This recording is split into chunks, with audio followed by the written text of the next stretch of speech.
Representative Alexandria Ocasio-Cortez claimed that Republican Glenn Youngkin won the Virginia gubernatorial election because Democratic candidate Terry McAuliffe ran a 100% super-moderated campaign that didn't energize a progressive base.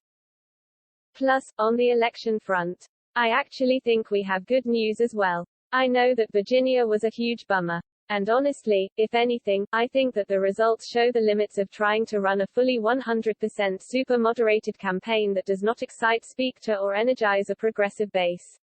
And frankly, we weren't even really invited to contribute on that race, Ocasio-Cortez said in an Instagram story Wednesday evening, which has since been shared on other social media platforms. McAuliffe held onto a single-digit lead over Youngkin in the months leading up to Election Day, but was ultimately defeated even after campaigning with President Biden, Vice President Harris, former President Obama, and other top Democrats.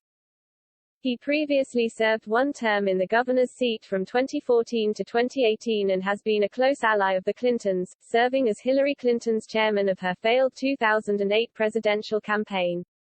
He also has ties to self-described Democratic socialists, including fundraising for Pennsylvania Senate hopeful John Fetterman earlier this year. The win for Youngkin is now seen as a referendum on Biden's administration as well as liberal ideologies that have spread under his administration. I think the American people are saying don't do that, don't double down on taxation and spending. The American people have had enough of all of this excess, and I think they sent a message yesterday, stop. That's the message that should be taken by the Democrats out of yesterday's election, Senate Republican leader Mitch McConnell said on Fox News The Story Wednesday afternoon.